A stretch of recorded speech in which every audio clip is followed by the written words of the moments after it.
just waiting for you to do, to do, to do.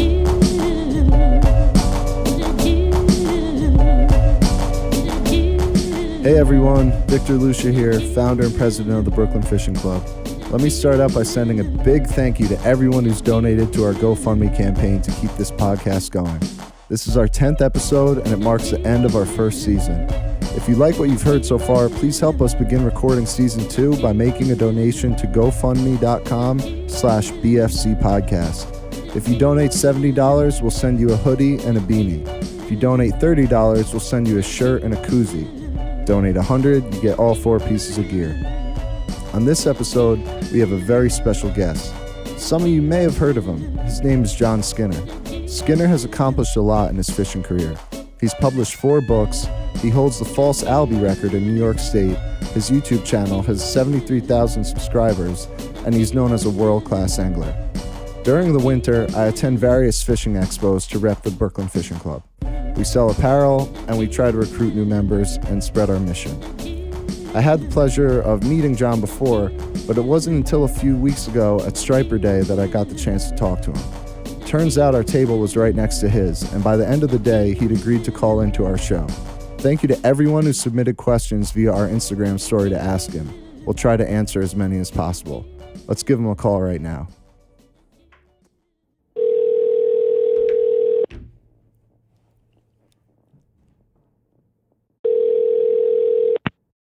Hello. Hey John, how you doing? It's Victor from the Brooklyn Fishing Club. Hey Victor, how you doing? I'm doing pretty good, man. I just wanted to thank you, not only personally, but on behalf of all the Brooklyn Fishing Club members, for coming on to our podcast to talk with us about a different varieties of topics that we'll be discussing tonight. But the first thing I'd like to ask you about is the history of John Skinner. You know, a lot of people see where you're at now and everything that you've achieved, but what they don't see is everything that went into that. What type of sacrifices did you have to make along the way? Geez, I don't know if there's sacrifices. First of all, like a lot of people think that all I do is fish and do fishing related stuff. Actually, I have a full-time annoying job, like many people. I'm a software developer, so this is actually my hobby. So it's hard to see that as sacrifices. If you want to go back to the beginning, how I really got into fishing was when I was a little kid. My parents used to do what people did when, in their 30s or whatever, early 40s. They would tie up boats together in Conscience Bay up in Fort Jeff Harbor and do whatever they did. And I was one of 3 kids, and they would like to get me out of their hair. And somehow they figured out that if you gave me some worms and a fishing rod, you didn't have to deal with me because I would be happy just pulling up whatever was down there. And you know what? I was lucky when I was like 10 years old. We moved to Miller Place, and it was on one of those streets that like dead ends where you could go down the stairs and go down to the beach. So, from an early age, back then you didn't think anything about letting your 11-year-old kid, go off by himself. And it was great because I didn't have to depend on anybody to go fishing. So, boy, that was really excellent because then, all through my, even preteen, teenage years, I could fish anytime I wanted and, fish the beach. And back then the fishing was actually quite good over there. So, I think the, obsession certainly got started really early. And even back then, I used to like to read the Long Island Fisherman or any fishing magazine. I guess, Saltwater Sportsman, I think even back then had surf casting articles. And, I used to take note of good articles, and I would kind of take note of who wrote them. And, so I always kind of had this interest in writing. And then one thing led to another. I got very serious about fishing. And, when I started writing for Northeast, which was basically a stroke of luck where they had posted an opening for a surf editor, and I just happened to see it, and I sent in a writing sample, and boom. And at that point, I was already, a good fisherman. I was doing really well, completely under the radar. Nobody knew who I was. I liked it that way. But boy, this was an opportunity to write, and so that was really the start. And that was, geez, it was a long time ago. Now it's well over 20 years ago. I started with Norris, and then it just, it gradually just built from there. Wow. Do you I guess I have to ask this. Do you ever wish that you could go back to those days when you're just flying under the radar, catching a ton of fish? I still managed to do it. I'm not saying catch a ton of fish. I'm able to do okay and still go under the radar. It's dark at night.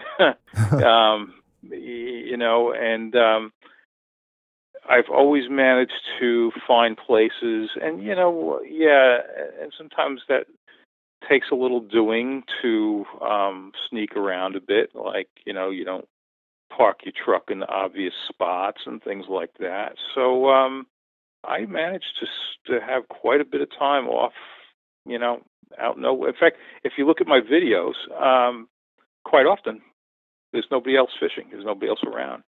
So I think I still have that.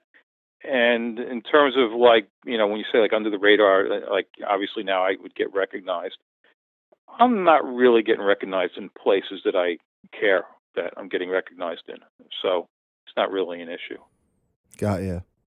In terms of commitment to improving as an angler, what inspired you to remain so diligently committed to getting better with each season, especially in those earlier years? Well, and I'm sure many people understand this.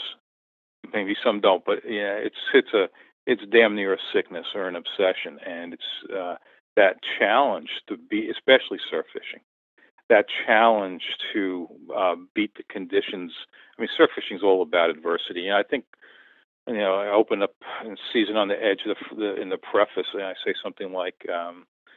Something like if surf fishermen were interested only in catching fish, they would buy boats, and that's not to knock boat fishermen, because certainly I've always had a boat.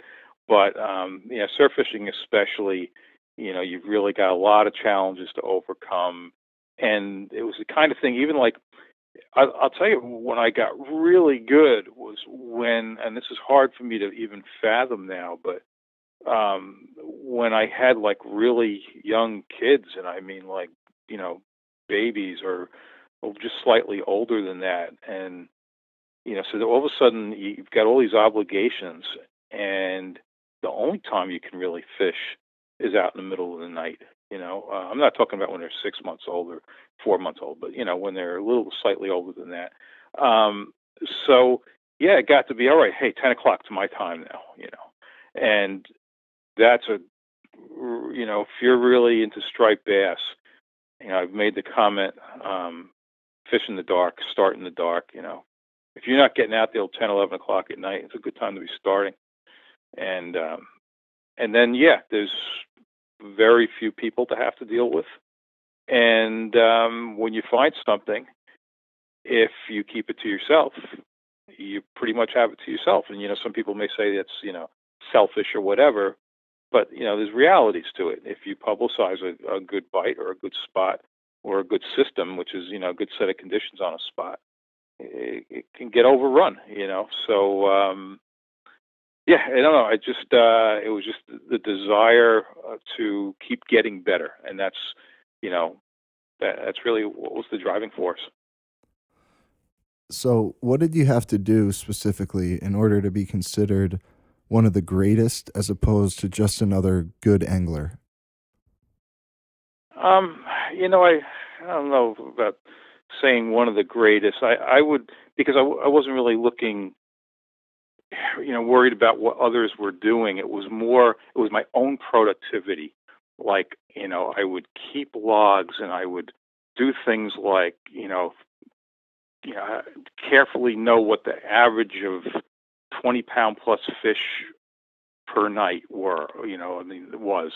And, so it was almost a numbers game with myself that I was trying to, to deal with because I, wasn't publicizing these fish. I was never a member of a club or, in any kind of a contest. So it was just me trying to get better. And, even it's, certainly at some point you recognize your numbers are really good because, yeah, things are publicized. You can look at contests. You have some feel for what's being caught and you know what you're catching. And yeah, then you can I was able to get a feel that, yeah, I'm doing quite well. Yeah. So, what do you think the biggest influence you've had on fishing is? Well, it's certainly, it wouldn't be in that, I don't think it's in that field. It's actually in the fluke fishery.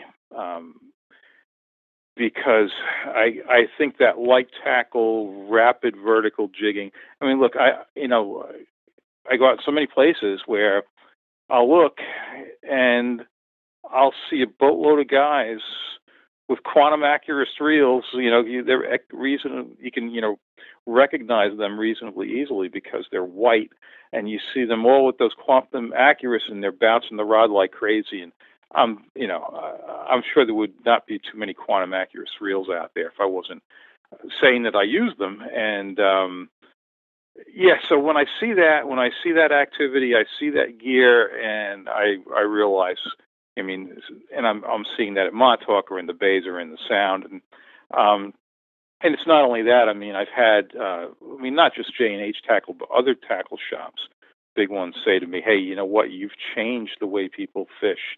We see it in the sales of equipment.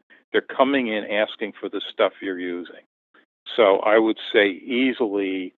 I'm not saying I'm the greatest fluke fisherman, but I'm pretty influential in that area, judging by the feedback that I've got from these tackle guys and, just, what I see on the water. Because it's a fun way to fish, and it's really productive. And I know I've turned a lot of people on to fishing that way because I've gotten so much feedback from people, emails and stuff, where, they'll say, "Oh, my God, I started doing that, and my fishing has improved so greatly." And I'm not sure I've ever had anybody come to me and say, "Well, you know what, I tried it and I'm going to go back to dragging bait."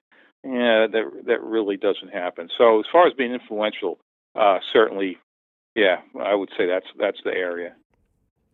So let's talk about tactics for fluke. But before we do that, let me ask you a quick question. How do you like to target them, from shore or from boat? Which one do you prefer? Oh, you know what? It's two different challenges. The wonderful thing about shore fishing is it's so easy and convenient, right? You don't have to, deal with the boat or the kayak. You can drive to an area, get out of the car, fish for an hour.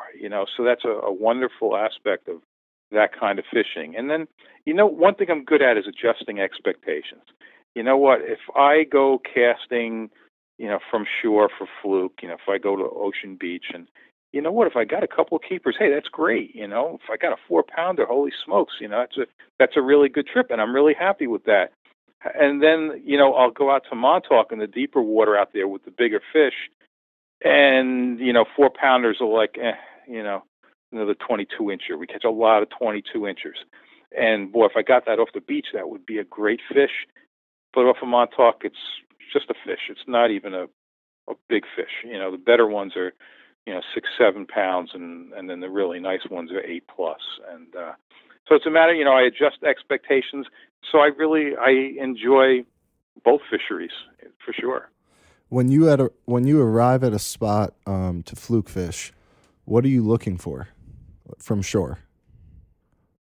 A lot of it's the same as I would look for any kind of fishing. And I'm looking for rips. And fluke, a lot, just about everything loves edges. Well, fish love edges. Actually, I clam during the winter time. Clams like edges as well, I've learned.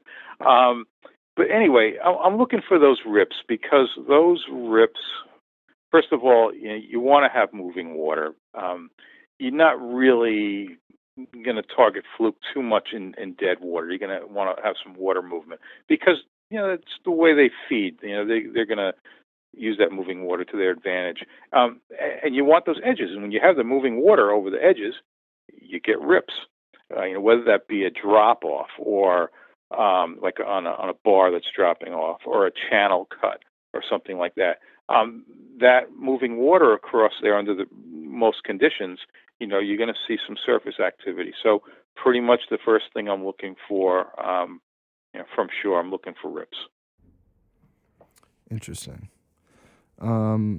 So besides the rips, are there any other signs that help lead you to the fish? Yeah, boats catching fish in the general area. I mean, if you think about it, you have boats all over the place. Uh, I don't know. I mean, especially up west where you are, this is probably the case. But if I think about the places where I catch fluke from the shore, with the exception of the ocean beaches or open beaches in general, any of those bodies of waters, the bays, the inlets.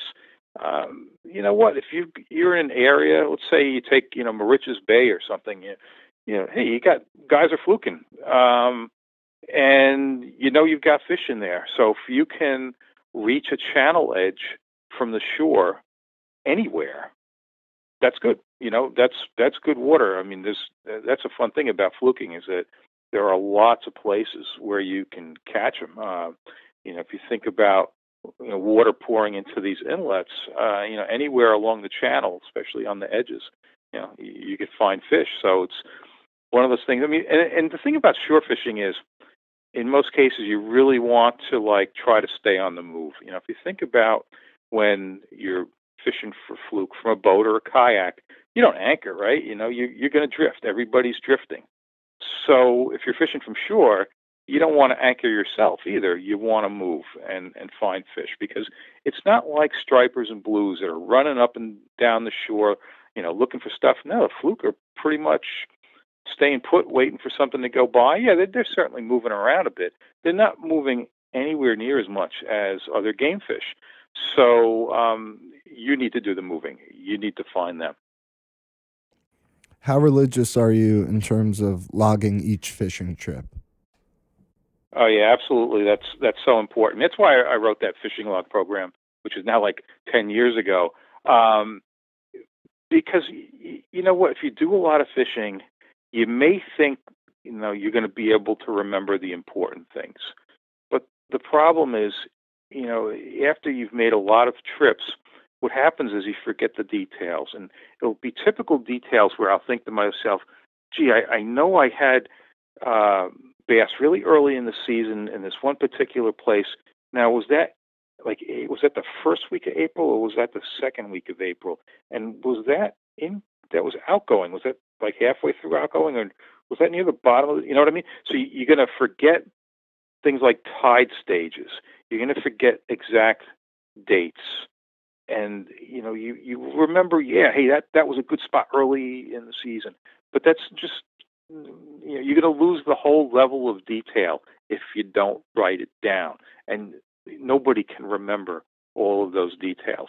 And there's a side benefit to it as well, is that, the logs are really cool to go back and look at. Very enjoyable to go back and look at old fishing logs. I mean, I've got notebooks from 1974, and it's interesting to see that I'm on the beach, Long Island Sound, and I'm catching Boston mackerel from the beach and blackfish in late April.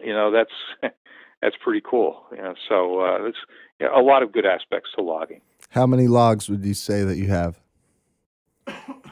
Well, I've got in different forms. I've got the notebook stuff, and then since 2009, it's all electronic. And so it's hard to. I don't know if you're talking about trips. I mean, certainly there's. I couldn't even guess. A lot. Do you have a separate log for boat trips and a separate one for surf, or is it all combined? No, they all go in the same thing. Yeah. Gotcha. Right. What would you say your favorite moon tide combo is to fish on? And specifically for stripers, what's your favorite lure to throw during that time? So that's a great question, because a lot of people get hung up on the moons and stuff. And I don't want to say, I mean, look, certainly I like a new moon, and I kind of like a new moon because some of the tides that I want to fish happen to line up with the right times of day and all of that. That being said, I am probably not any more likely to fish one moon over another. I mean, it really is true that you fish when you can. And so it was never the case where I'd go, oh, it's a crappy moon phase. It's a quarter moon. I'm not going to fish that. So I never think that way.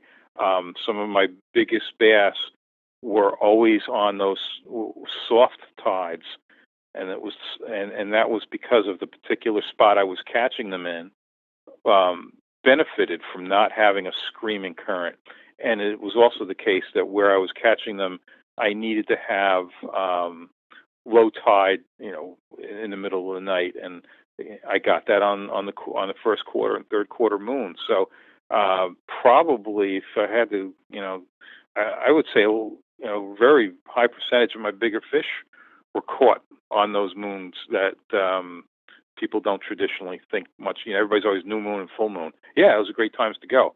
The other moons are just as important. It's a matter of lining up the conditions. You're looking at a specific spot at a certain time of day or night with a certain tide, a certain wind. To me, lining all of that up is way more important than the actual moon phase. And in terms of lures, well, you know what? If your life depends on catching big bass, you could probably, live eels going to be your best thing. I can tell you that in the daytime, if you look in my bag during the day, wow, very, very high percentage of my fishing is two things. It's bucktails and pencil poppers. And probably if I can reach the fish with a bucktail, I'm going to use a bucktail. And, the pencils, you get the great distance. And what I like about pencils is I think of them as fish finders because, the cool thing is you don't actually have to have the fish hit the lure for you to know there's fish around. You can cover a lot of water with the pencils.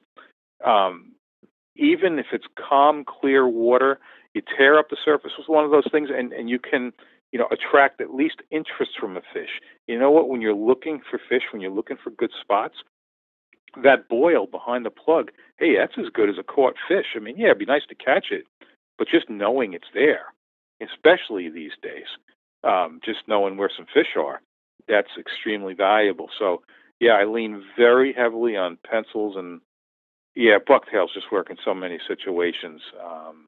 I have a lot of confidence in that lure. So, yeah, those would be my two favorites. If you had one favorite color bucktail that you had to use for the rest of your life, what would it be? White. White? White's never a wrong color. Never. Gotcha. It's, yep. That's, what, when I was making my own, which I hated doing, but I wanted them a certain way. And, I made my own, and I made them. They were all white, and then the ones that would get like the heads beat up from something, I would then take those and I would dye those wine red, and those are the ones I'd use at night, especially in the inlets. And I did go through that extra step because after a while it became obvious to me that color was outproducing white. But you know what? White still worked fine. I felt like the wine red gave me a little bit of an extra edge, but those are definitely my two favorite colors. But yep, if I had nothing but white, no problem. Now, are you tying direct to the bucktail sometimes? Never. What do you do? Tactical angler's clip. TA and before clips. that it was and before that it was the swivels. I can't think of the name of it. Not the cross locks. Doesn't I matter. can't remember Tactical the name. angler clips are all that matter now. Well, that it is, but you know what? Even when it was those weaker ones, duo locks. Even when it was those, you know what? It would cost me a couple fish a year because those things would, fish would get that bucktail in the mouth, open that thing up. But to have that flexibility to be able to change jigs easily without constantly cutting into your leader, to me that was worth, dropping a couple fish. Fortunately, I don't recall ever dropping an absolute cow because the clip opened. I think I lost a few fish, but nothing spectacular.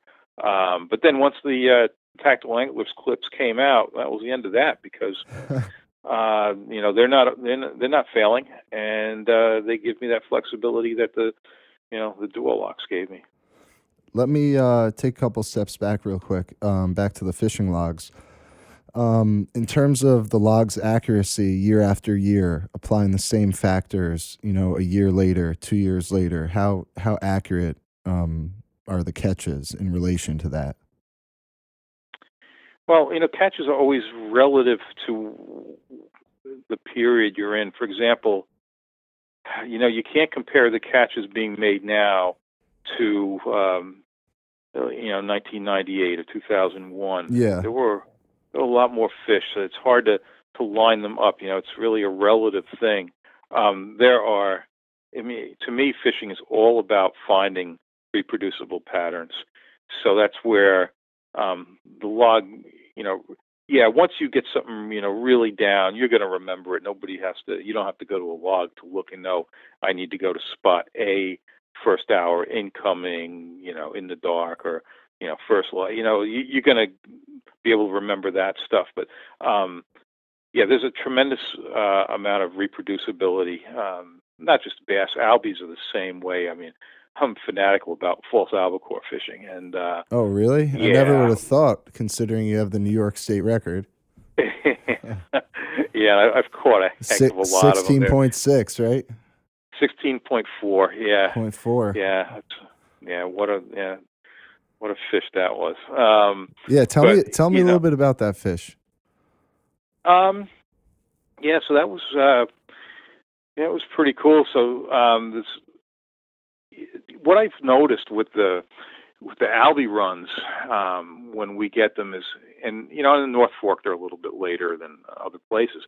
And when you get down to the end of the run, end of the run, I mean, these things, when they come through and they're out, that's it. I mean, they don't really, the run doesn't kind of tail off very much. It just kind of ends in a hurry. But when you get those last couple of days when they're coming through, and the numbers are going down, you start getting a couple of bigger ones mixed in.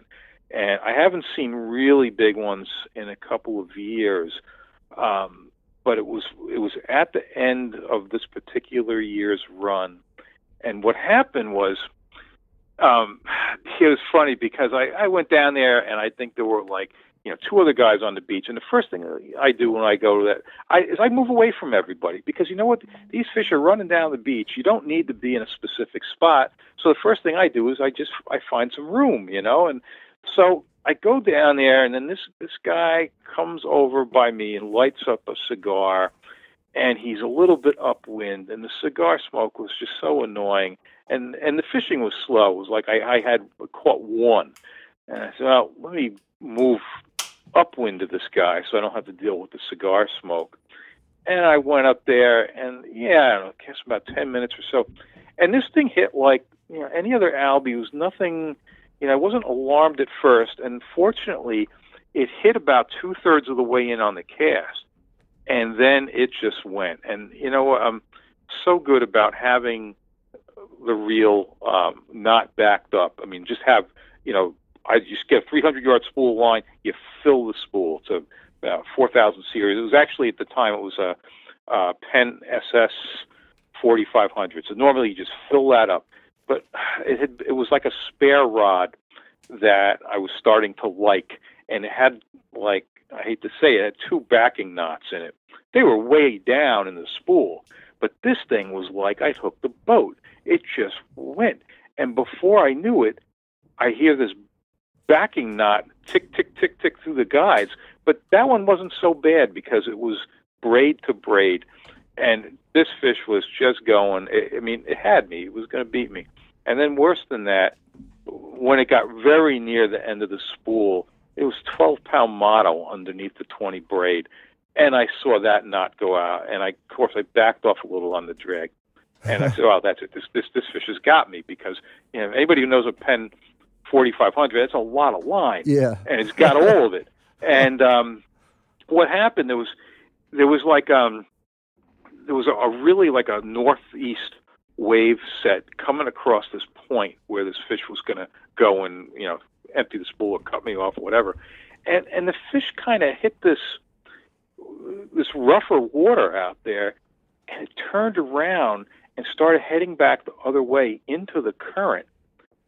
And when I saw that he did that, I just kind of maintained pressure, And then slowly I started getting a couple of wraps onto the spool, a few more, and then, oh boy, I got that mono to braid backing knot. It's the only time in my life I've ever seen a mono to braid backing knot, come off my spool. Got that back on and just followed it down the beach, and it just kept going, up the beach into the current. And like I said, by now I think there were 2 or 3 people, and they stopped casting and let me pass, and I just followed it, very happy that it was moving in a direction where there was, there were no obstructions, there was nothing, and yeah, and after I got the braid to braid knot on, it did take another run and got that knot back out, and I got that line back. And the funny thing I remember was when I finally got it in like 30 feet off the beach.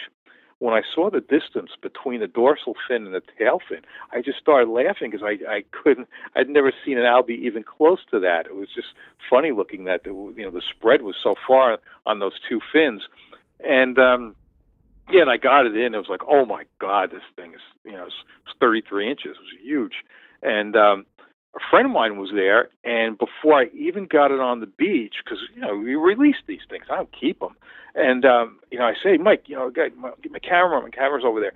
So as soon as I got the fish up on the beach, he had the camera, and boom, boom, we took pictures, and I tried 3 times to get that fish going again, but it was just too long a fight. And anybody who's caught albies before knows that if you don't play them aggressively, they can really tire themselves out, and that's what happened. This thing was just shot. It wasn't that it was bleeding or anything. It was shot. It wouldn't go. So I flipped it up on the beach and said, I'm going to give this to my friend for shark fishing.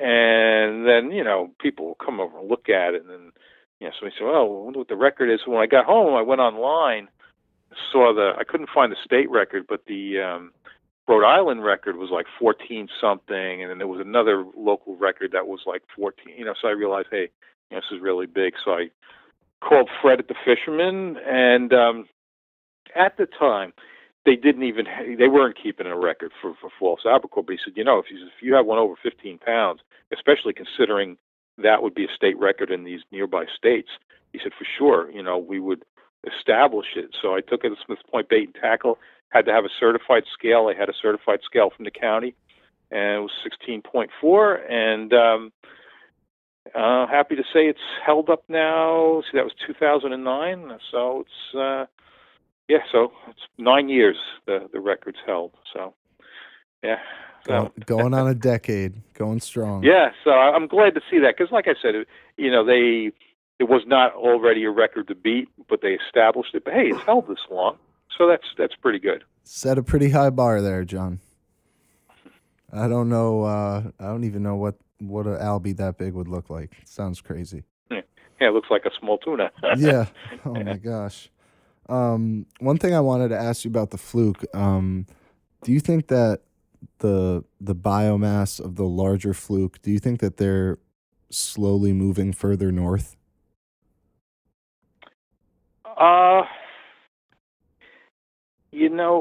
I guess I'm not the person to answer that. I'm really not sure because being in New York, we're pretty lucky to be right smack in those things. Yeah. So, I can't say that. Unfortunately, what I will say is fluke. First of all, I think historically speaking, the fluke fishery is really excellent. But compared to the last, 5-8 years or so, it's going downhill. And you see this, I've seen it in Long Island Sound where the run is getting shorter all the time and, certainly less fish. And, the last couple of years out of Shinnecock, because I'm familiar with that fishery, not really good at all. Actually, some people say it's quite bad. And my judgment is clouded because I moved out to Greenport a couple of years ago. So I've got my last 2 seasons have been in Greenport. And the bay fishery to me was quite good because, it was decent sized fish. But I'm told that, this is not anything like it used to be. But, now, like all summer long, we're fishing Montauk waters, and that fishery is so good, but it's not like I've been doing that for a lot of years. So the place where I have fished a bunch of years would be both Long Island Sound and around Shinnecock, Mauritius, and those fisheries have all been getting a little worse every year. So that's not great. Does it have to do with northward migration?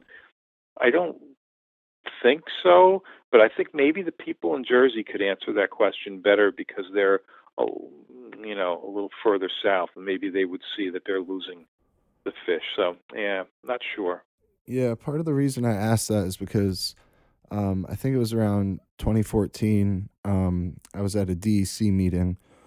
We have a member of the club who is the regional director of DEC around these parts, and they showed the biomass of fluke where it used to be. I think when they did the last survey of it, I think the last one before that was either 2012 or 2010. But most of the larger fluke were off the south of Jersey, and then they showed where they had moved.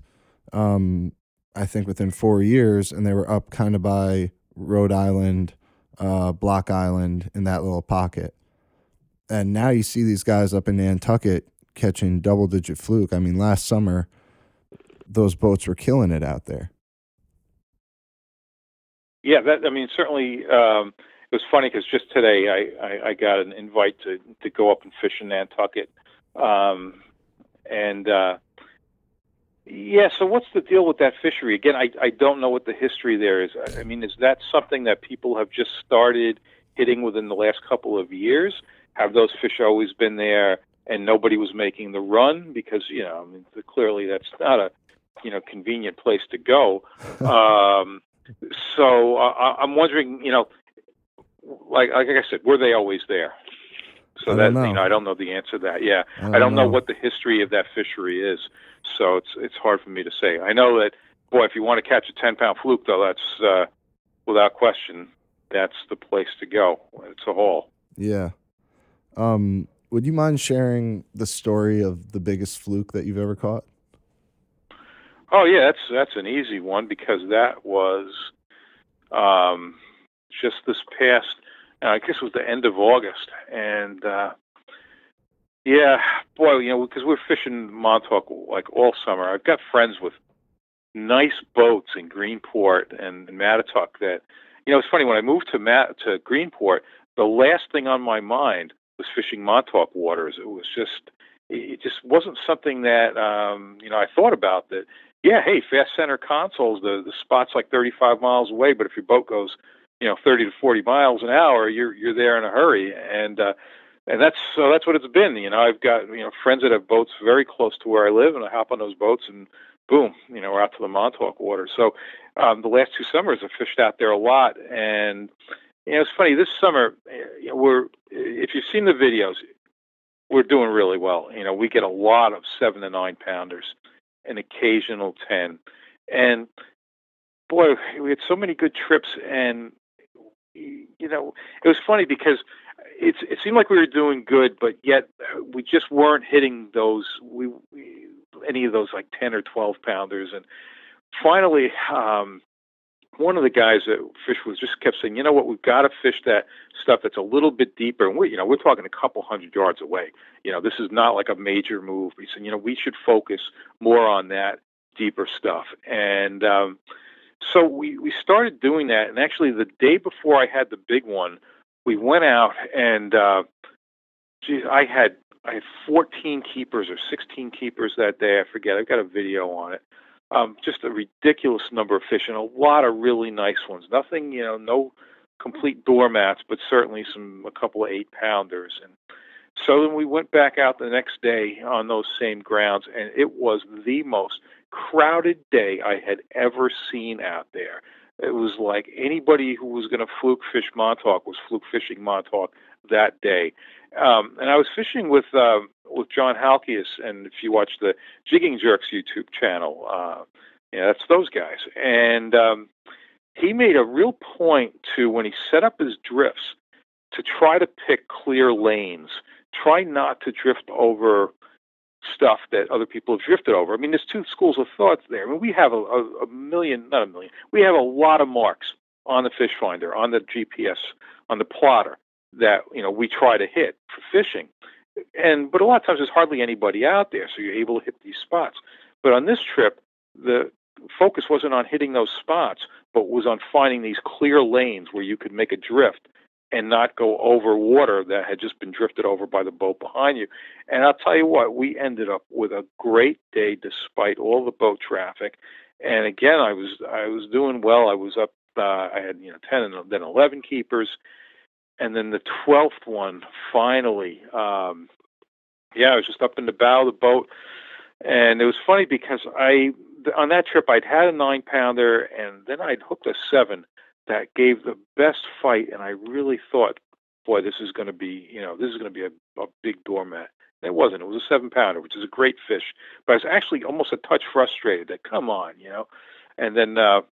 Then I hooked that one, and I don't know if you know Michael Kim from Jigging World, but he was with us, and so he was the guy next to me and had the net, and it was funny because when I had that fish on, I was very happy that Michael Kim was on the net, because I'm thinking to myself, hey, this guy's a tackle professional, I mean, he must be real experienced. And I learned later that, well, he does a lot of party boat fishing, but probably actually hasn't netted that many fish.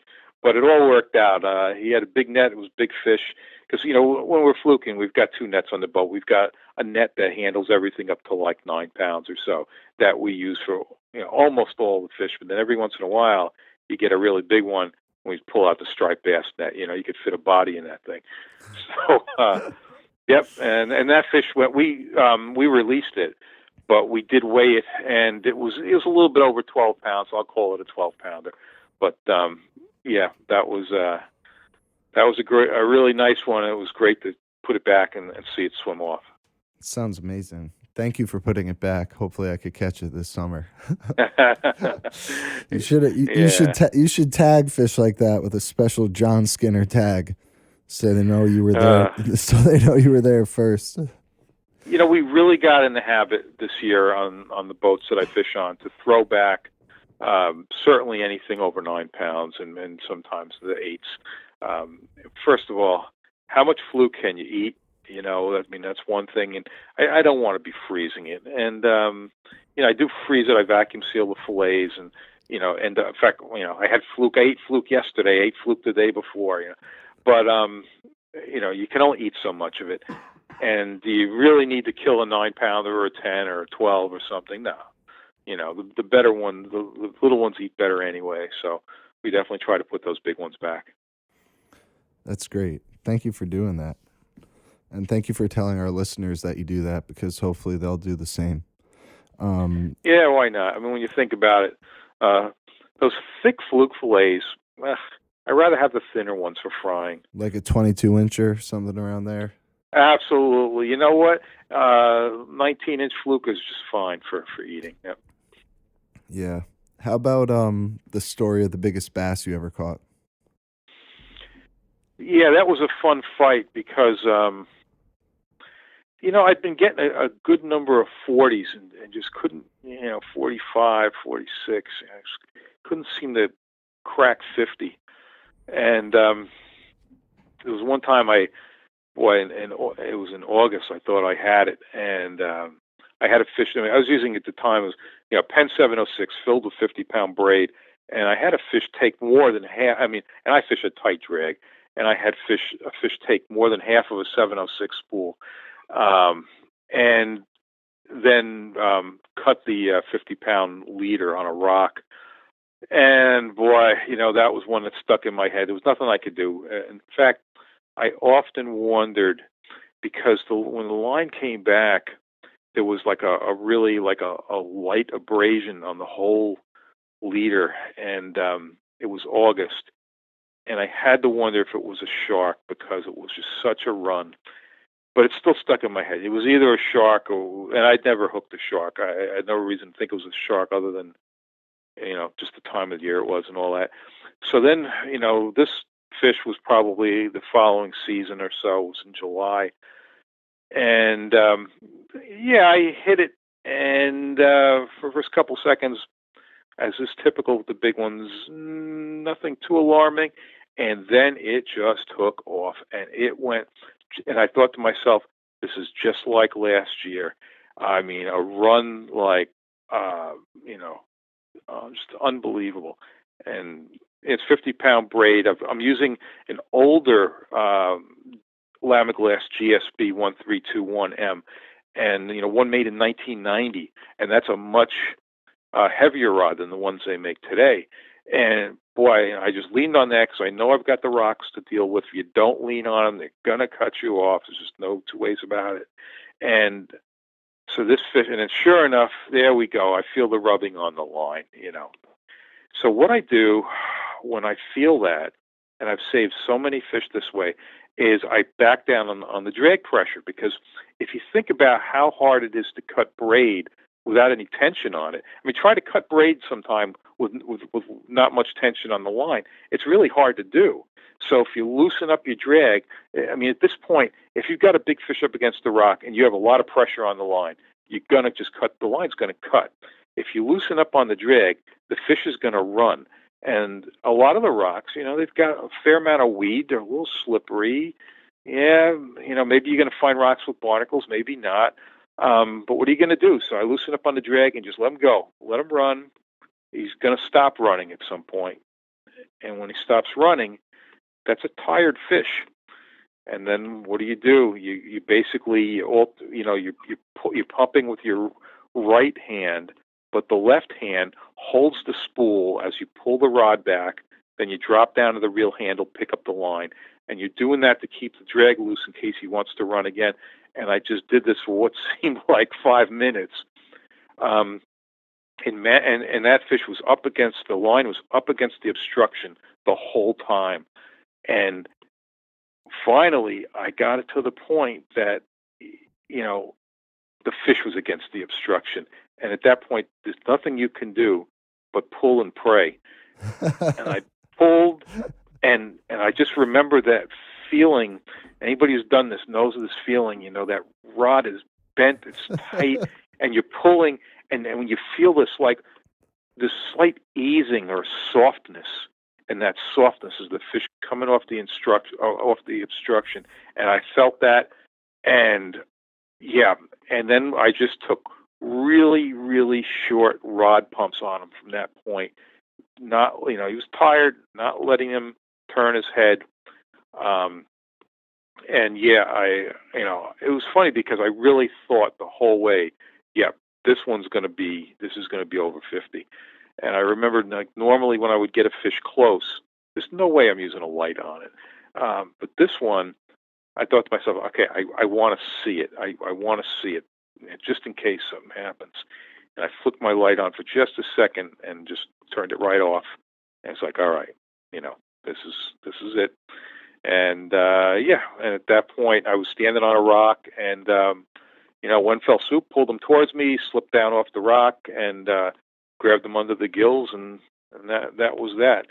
And I kept that one, and I'm not sure if I kept another big one since then, now that I think about it, but I kept them, and I weighed them on, I had it was one of those less expensive scales, because an electronic scale would have got wet. It wasn't a Chatillon, it was the other one, a brass scale. And you know what? That scale was pretty accurate because it showed up, it was like between 52 and 53. And wow. Then I got them home, and oh boy, I had to sneak them by a couple of people. Didn't want anybody seeing this thing. How did you do that? Well, so one conversation, I'm dragging them through the water, and somebody said, "How did you do?" I got one. How big? I was about 18 pounds, and I'm thinking, I don't think he's buying that, but I didn't take him out of the water. But the funny thing is that at this point, I really want this fish to break 50. I don't have 100% confidence in that beach scale. All I know is I'm going to do everything I can to make sure it does. So I always had like a tarp in the truck. I was in the Jeep, and so I put the tarp across the back seat and laid the fish on the tarp, and I ran the air conditioner in the Jeep at full blast all the way home. I don't know what was going through my head, but I didn't want this fish to lose any weight. So I had some towels on it, and I just wanted to keep this fish icy cold and damp until I got home, because it was a long ride home. And then when I got it home, How long of a ride? How long of a ride was well, it was, from the time it went in the Jeep, it was, it was over an hour. And Okay. so, yeah, I guess it's not a super long ride. But the funny thing is, then I get home and I made sure I had this big cooler. I filled it up with ice bottles, frozen 2-liter bottles of ice, and I wouldn't take the fish out of the Jeep until the ice was ready in the cooler, because I was so obsessed with keeping this fish cold and damp, because I didn't want it losing any weight. And so the tackle store doesn't open till 6 in the morning, and it's like a mile away from my house. And it was Wading River Bait and Tackle at the time. And I don't even know that I know what I did. In the middle of the night, I had to go drive to some convenience store in Shoreham to get more ice, because I didn't have much ice. So I made an ice run at like 2 o'clock in the morning or 3 o'clock in the morning to get ice. At this point, how excited were you? Were you just like, oh my flying? God, there was no sleeping. Yeah. And what were you doing? Like, what was going on after that? Like, pacing around? I did lay down and sleep maybe an hour, but I was running around doing stupid crap like, going out for ice. It must have been 3 in the morning, because I know I didn't start fishing till late. And yeah, so I iced that sucker down, and the tackle store had a digital scale that they use for weighing fish. There was this contest going on that all the shops had these digital scales at the time, and went in there, and he very carefully took a big plastic tub, put it on the digital scale, zeroed it, put the fish in the tub, put it on there, and 52.78, and that was that. Yeah, that was exciting. That's amazing. Do you think there have been other? I think that was the biggest. You know what? Actually, I don't know if you've seen the cover of Striper Pursuit. Yeah, I was going to ask you about that fish too. That's a very big fish. Yeah, it is. It's a massive fish. I feel like you would agree with me that the picture probably doesn't even do it justice. That one might have been bigger, but by that point, I wasn't so hell bent on. I had I didn't need to kill it to prove to myself it was a big fish. Well, thank you. It was a digital camera. It was, so I was able to see that I had a nice picture. I had a really nice picture. So I thought, and I didn't have a scale. It was one of, what, I always have the damn Boga 60 on my belt for many years now. Yeah. And I had gone kayak fishing the day before and left it with the kayak gear, so I didn't have a scale.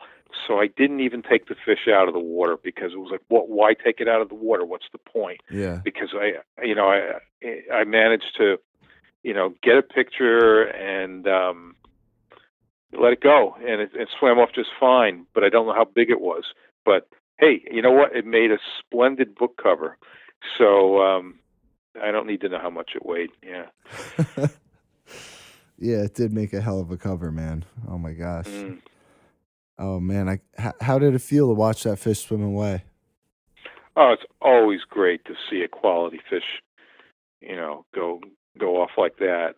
Whether it's a fluke or a bass, you just feel like, especially when you see them really take off nicely. Yeah, and they're alive for sure. Yeah, they're going to do fine. And you know what? A lot of times, larger fish, boy, if you don't hurry up, maybe they're not going to swim off so well. But, I have this thing, I think to myself, look, if I keep the fish, I know 100% for sure it's not going to live. If I let it go, it has a chance. That's my reasoning. Is it possible maybe I let one go and it doesn't live? That's possible. But I know it has a 0% chance of living if I throw it in my truck. Right. So, yeah. So I'm sure that specific fish on the cover took a while to reel in. I'm assuming, I could be wrong, but in terms of reviving a fish that big, how long does that take on the average? Depends on the time of the year and the water temperature. Okay. In the summer, it's really tough, man. It's amazing how tired out those things will be in the summertime. Now that one, that was earlier in the season and the water was still cool. It was fine. It was not a problem. Well, yeah, like, again, I never took it out of the water, so that was pretty huge, Yeah, helping it. that always helps, right? Yeah, absolutely. Right. Let me ask you a question about superstitions. Do you have any? That's nobody's asked me that before, and I don't think I have any superstitions whatsoever. You know what is I'm in a science field, and I work in a science field, and so superstition doesn't come into play.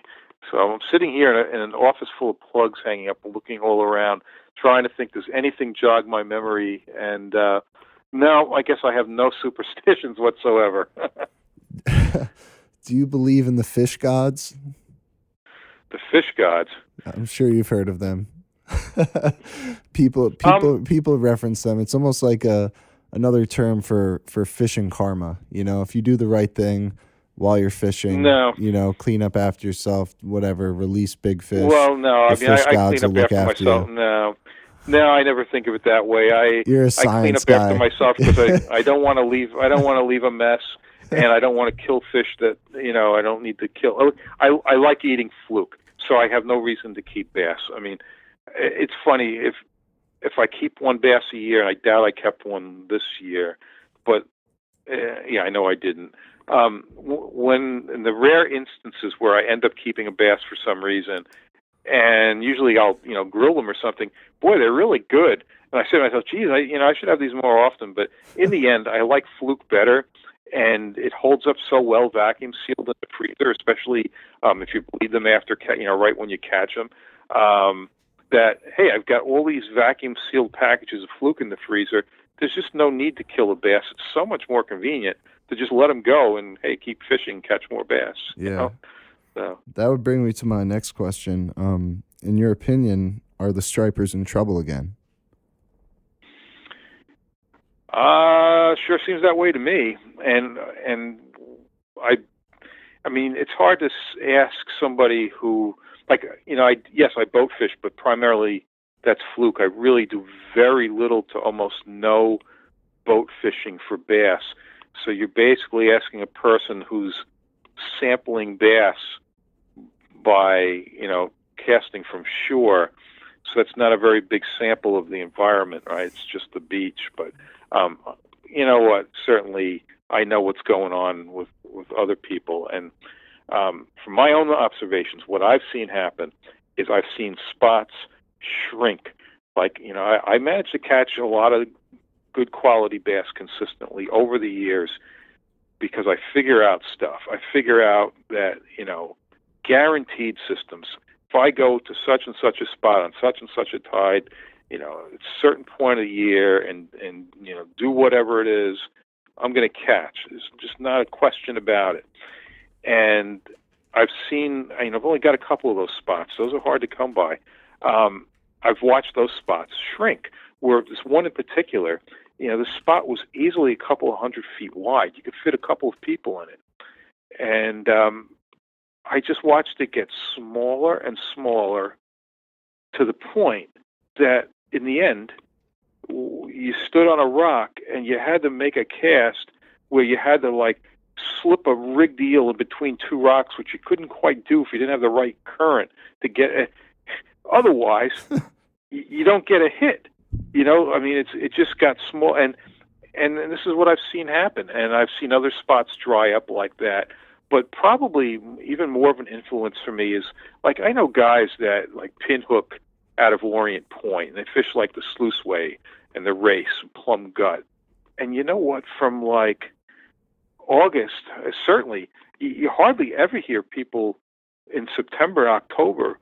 You don't even hear the word striped bass and Orient Point in terms of the boat fishing out in the Sluiceway and all that. You don't even hear people doing that. Yeah. And I know people that go out to the Sluiceway or go out to the Race in the summer, and the fishing's not even a shadow of what it was. And you can even just go online, go on the northeast.com or whatever, or any of these Facebook pages in June or July, and look at the pictures that the charter boats are holding up. You got guys in the cockpit of these boats holding up a bunch of like keeper to 32-inch fish. They're holding up, whereas years ago it's 30 and 40 pounders, and I don't mean years ago as in 30 years ago. I'm talking about 10 years ago. There was a good fishery. So I think that observation, even more so than my own experience, makes me think that, it's not good. And certainly, I watched the inlet fishing get tougher and tougher, and so yeah. So what can the average angler do to help this situation? Well, obviously, if you can get yourself to do it, don't keep them. I'm not saying don't never ever keep them. If you like to eat them, keep an occasional one. It would be really great if you didn't kill the 20 to 20-pound plus fish, certainly the 30s and stuff. But what else can you do? It seems very hard to lobby anybody to get to do the right thing. It's like, it's funny. Just before this conversation, the Long Island Fisherman was in my mailbox, and there was an article about basically this exact question: are the bass stocks crashing? And there's some preliminary information out with the latest stock assessment, and by the numbers, it's not good.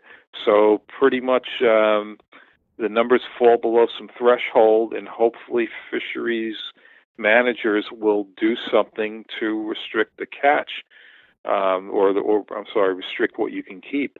But in the meantime, obviously, if people don't keep them, it will help. The less dead fish, the more live fish. Do you think a slot size might be helpful? It sounds like it would. I'm not a marine biologist, but I actually do have a biology degree, among other things. But I don't know. It sounds like a reasonable thing, doesn't it? That if you made people throw back those 30-plus pounders, and what I'm envisioning as I say this is, like the bunker pod fishery that comes through in June, where you go online, or even the fishery off of Montauk in the summer at times, where, boy, you go on there and you see the pictures online, and there's a deck full of cows. Really? You got to kill those 30 to 50 pounders? Why? But a lot of this, I understand. Somebody charters a boat for whatever it costs, $1,000 or something, and they want to take a fish home. So, I understand that. On the other hand, how's that working out for us? Doesn't look like it's working out very well. And you know what? It's not like it was years ago. I mean, now when fishing happens, when good fishing happens, oh my God, the information communication is so fast. 30 years ago, how would you communicate that there was good fishing, right? You'd have to call your friend or something to tell them the fishing was good. Now people are taking pictures while it's happening that are immediately uploaded to social media that's seen by tens of thousands of people. So the boats have the best electronics and everything else. I mean, no matter where that biomass of big stripers is, whether they're on the South Shore under the bunker schools, or they're in the rips off of Montauk, or they're up at Block Island, or in the Cape Cod Canal, they're getting the crap kicked out of them all the time. I guess a slot fishery would help, because it would protect. It could, in theory, if it was set up correctly, it could protect those big fish. Allow people to keep a teen fish or something in that range, or a little smaller or whatever. But the 30-pounder, 40-pounder, the 50-pounder, that could go back. If you look at Florida, where they manage game fish very aggressively, whether it's snook or redfish, they rely very heavily on slot limits, and they seem to have a pretty good control of things. Yeah, they do. And I think they also had definitely damaged those two fisheries before they put the slot in. Yes, from my understanding, I didn't follow it, that many years ago, but I follow it a little bit now. And yeah, that's very true. But it seems like they don't hesitate there to close down a fishery. They're very, very quick to protect the fish. And well, you can see, I mean, sport fishing is a huge part of Florida's economy, and they recognize that and they act on it. Well, in terms of the amount of money that comes in from recreational fishing per state, New York State is second only to Florida. So you would think that, wow, we might be catching on to some of their tactics and preserving their fish.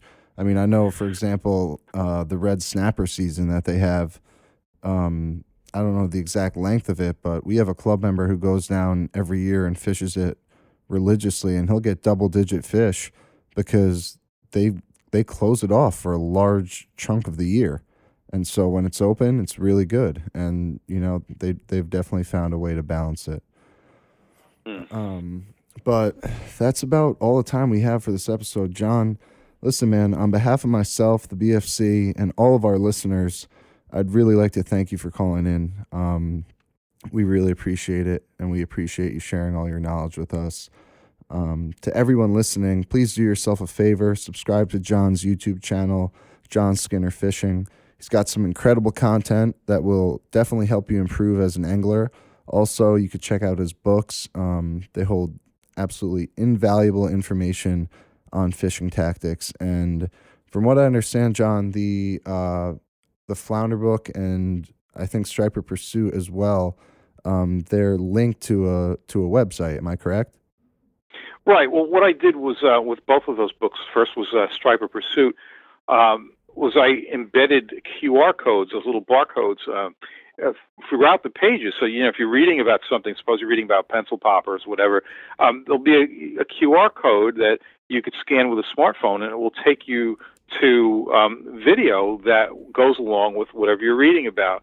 And that has been so wildly popular. People love that. And, since it was so well received, when I did the Fluke book, it's called Fishing for Summer Flounder, I did the same thing. I have the QR codes there that have corresponding videos. So actually what those link back to are, I have two websites. One is striperpursuit.com for the Striper book and flounderbook.com for the Fluke book. And the videos that those QR codes link to are on those websites. So, even if you don't buy the book, you can go on those websites and they'll describe chapter by chapter and have all of the video support for the book actually on those websites. And you even have underwater footage of fluke, right? Like attacking the bait. Oh, absolutely. And seeing them in their natural habitat.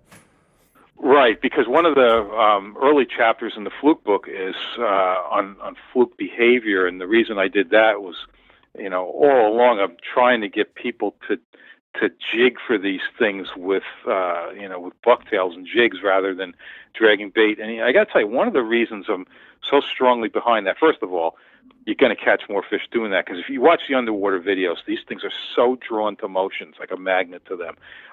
So that's one thing. And also, the tackle is so much lighter, so the fishing doing that is so much more productive, so much more enjoyable.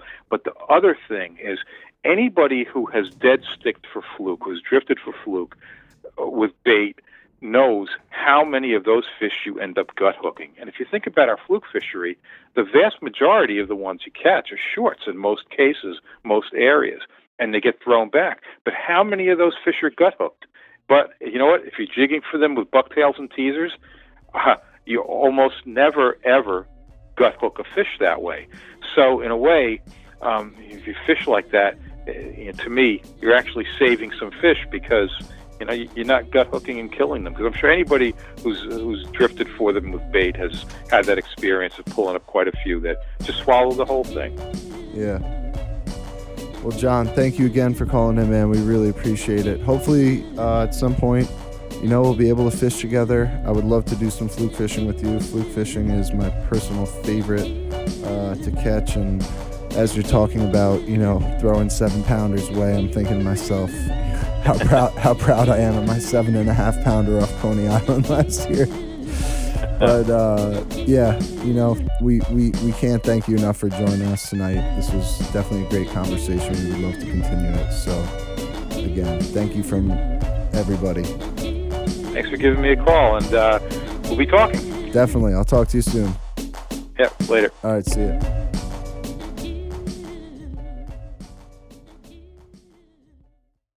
If you'd like to receive info on the Brooklyn Fishing Club, sign up for our free newsletter. It goes out every Tuesday at 2 p.m. You can visit brooklynfishingclub.com and click on the button that says newsletter, or just shoot us a direct message on Instagram at Brooklyn Fishing Club. If you use our hashtag Brooklyn Fishing Club on Instagram, we'll feature your post in our story. And again, if you liked what you heard from us in Season 1, please consider making a donation to our GoFundMe campaign so we can launch Season 2 by visiting gofundme.com/BFC podcast. Thank you to everybody listening. I hope you enjoyed this episode. Tight lines.